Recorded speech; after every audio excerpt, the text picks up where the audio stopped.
Hey you guys, it's Peter, and welcome to my channel, Peterisms, where I tell stories of my life and just little things that I've learned as I've grown into the person that I am today. And I think I'm going to read 3 meditations on here today. And the last one that I'm going to read is Nightlight, a book of nighttime meditations by Amy Dean.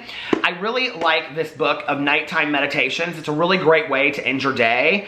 I've talked a lot about this in my vlog, but I think I've talked about it on here as well.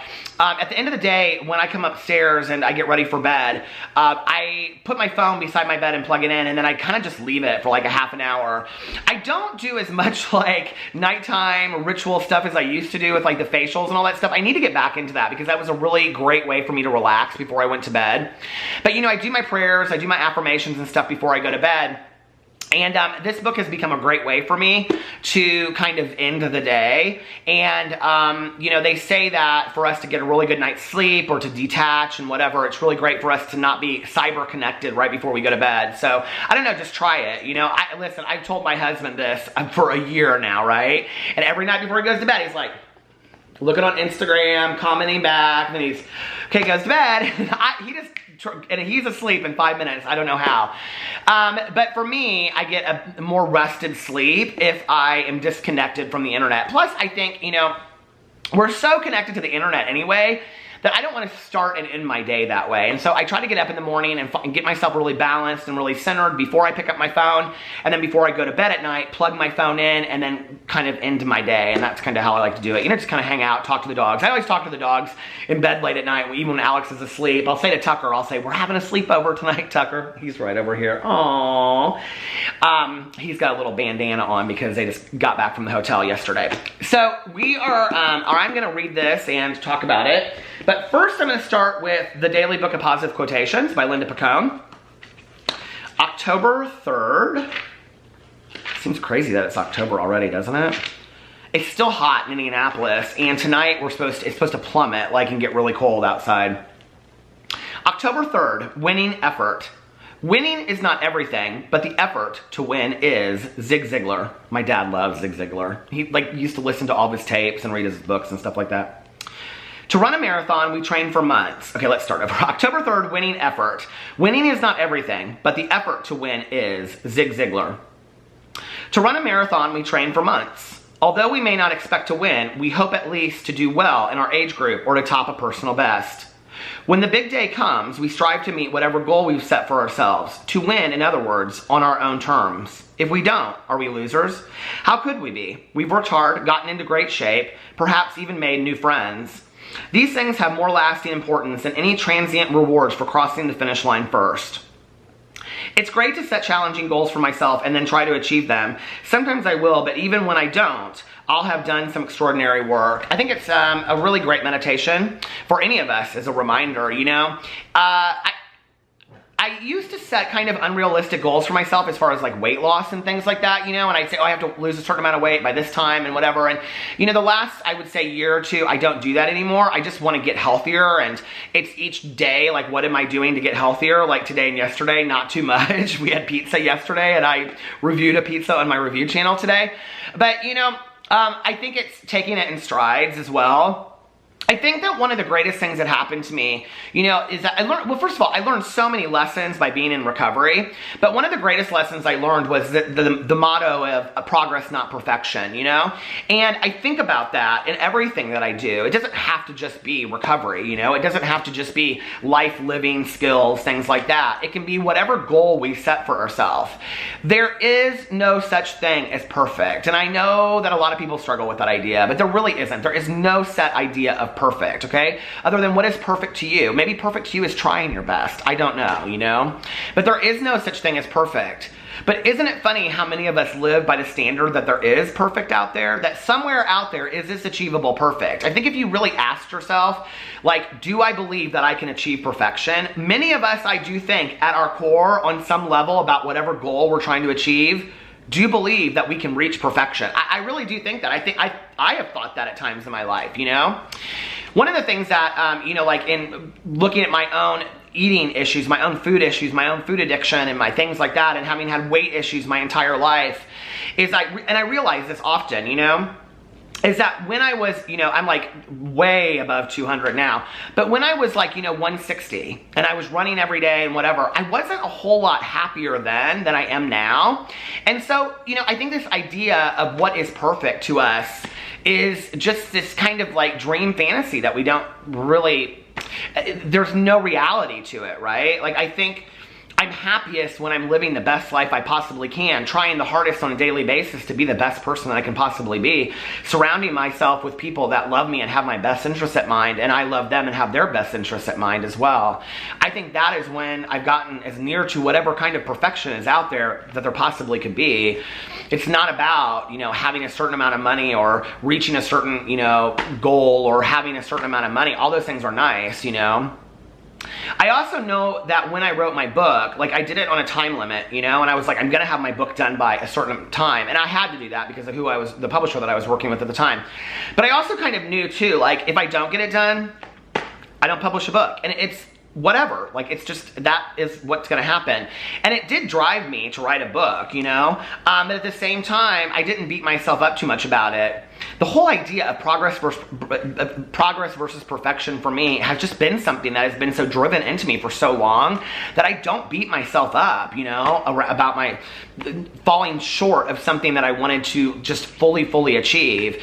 I ask myself instead, what can I do different next time? What can I do that will help me achieve my goals stronger? And if it's not the same goal, what can I do that I didn't do in this one to, you know, do I need to be more organized? Do I need to be more structured? You know, do I need to make more lists? Do I not need to procrastinate, which is huge for me? You know, like what do I need to do to achieve my goals more? Those are the things I can learn that are gonna help me along the way. And so like I always say, it's an opportunity for growth, you know? It's a way to learn from our experiences.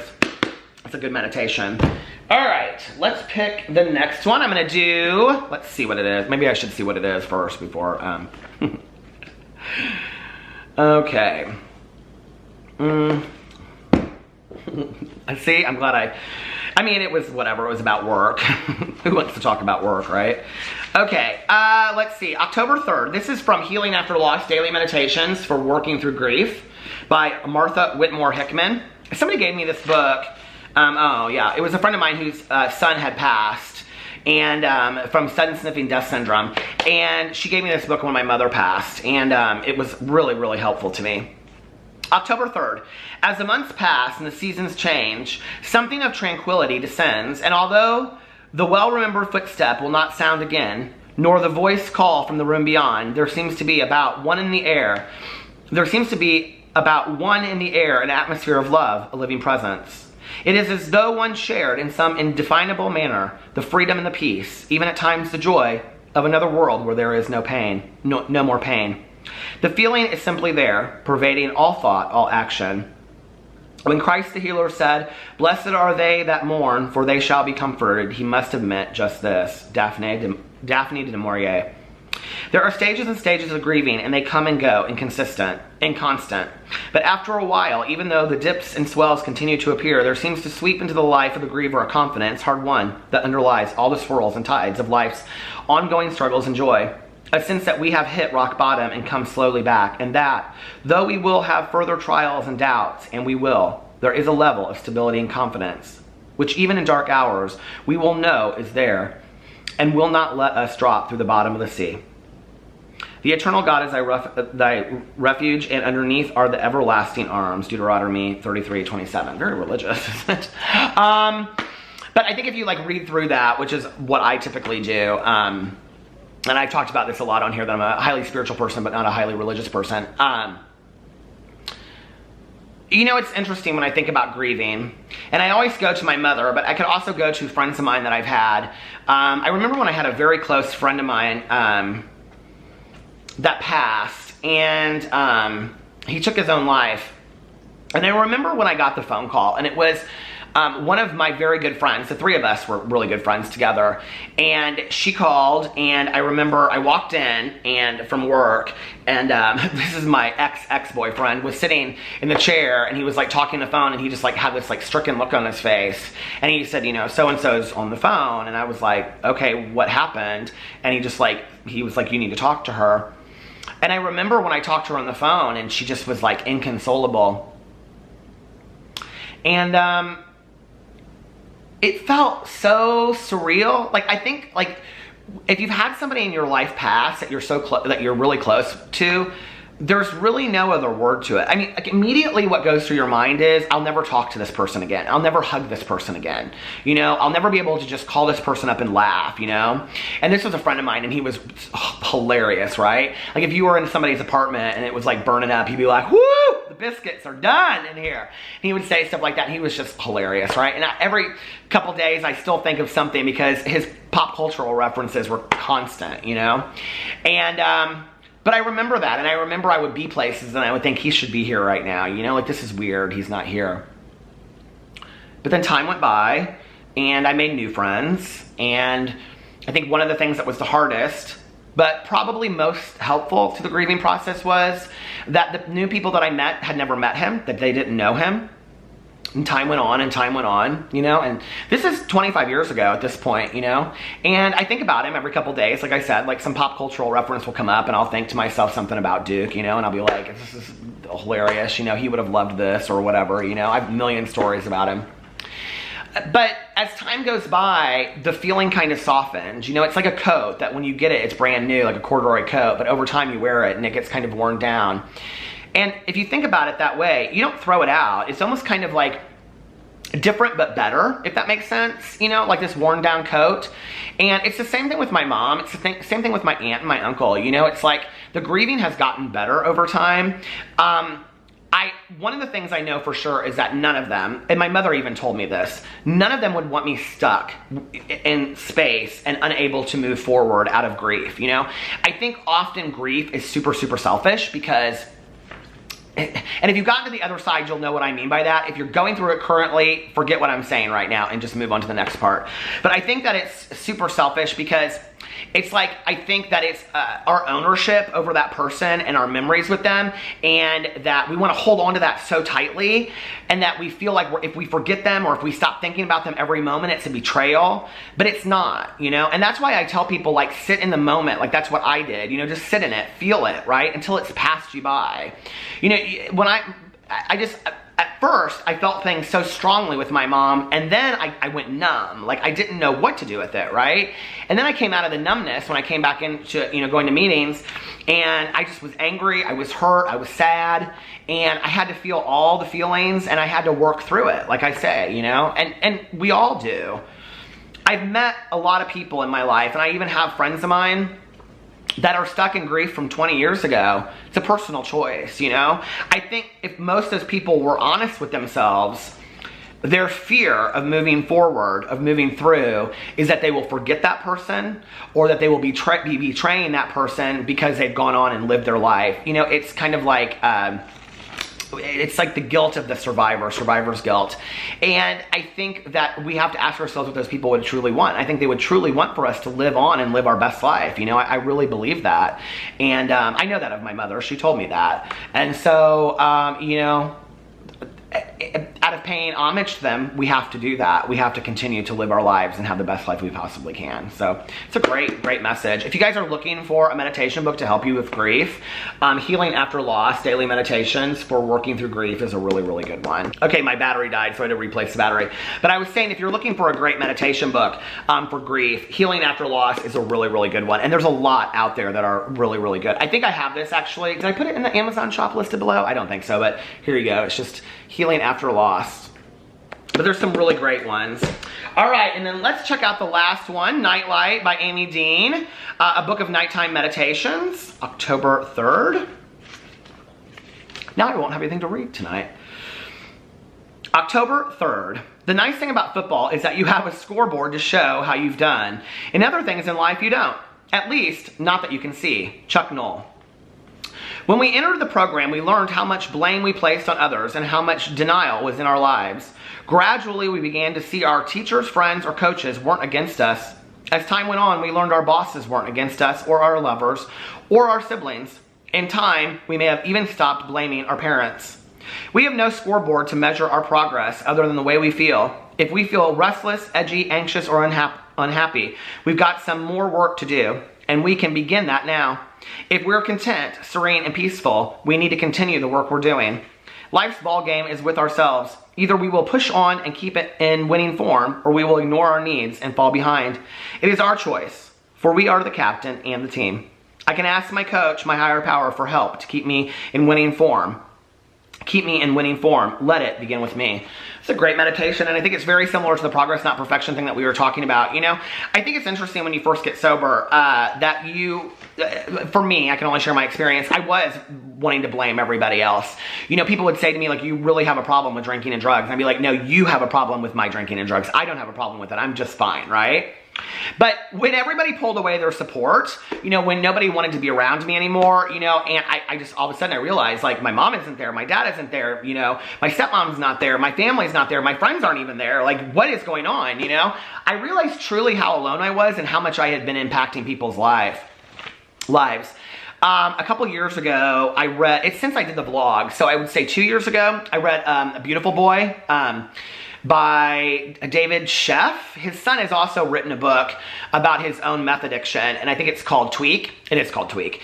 And anyway, I read the David Sheff book, and it is about a father's journey through his son's addiction and getting sober and things like that. And they made it into a movie. I have to say, I did not love the movie. I loved the book, but I didn't love the movie. The book is so powerful and so profound. And when I got done reading it, and I've told this story a lot, but I called my dad up on the phone. I just, you know, even 20 years later, I really had no idea how much I had really impacted my dad. Like, I knew I had scared the hell out of him. I knew I cost him a ton of money. I knew that he was scared, you know, for a long time after I got sober if I was going to be alive or dead. He never knew, you know, he was worried, like, when I was out there using, where was I? On and on and on. But I had no idea. And when I read this book, you know, I was like, man, I really, really affected my dad. You know, when I called him up and I was like, hey, I have this book for you. And he goes, oh, I read that a long time ago when it first came out. And I go, you did? And he goes, I said, where'd you hear about it? And he was like, oh, I don't know, Wall Street Journal or New York Times or something like that. He reads all the newspapers in the morning. And my dad's a little bit more up to date than I am on that kind of stuff. He reads everything. But anyway, and I said, was it really, Dad, how it was like for me? And he said, it was exactly like what it was like for me. How easy it is for us to blame other people instead of taking responsibility for our own actions and realizing how we impact other people by what we do, by what we say. You know, and I continue to do inventory and evaluation on a regular basis. This battery is dying too. I don't know why. Because I don't want to do that. I don't want to be the person that impacts people in that way. I want to, you know, take each day to be able to look at how I can be the best version of myself and how I can continue to grow, you know. With my dad, you know, we've come really, really far and we're still working on it, you know, and the fact that we have the relationship we have today is the gift that is as a result of my sobriety, and I'm so blessed, you know, for that. So, I don't know, we need to think about that, you know, and, you know, it's always, like I said earlier, progress, not perfection, and, yeah. We don't know how we affect people. You know, I think that's the thing sometimes. We take for granted, you know, that what we do and what we say really does affect people out there. And but if you've never read Beautiful Boy, you definitely should check it out. It's a great book. It's a fantastic memoir of a father's descent into his son's addiction and, you know, how he was right along with it. And it's very much the story of me and my father. So anyway, I love you guys, and I will see you tomorrow. Bye.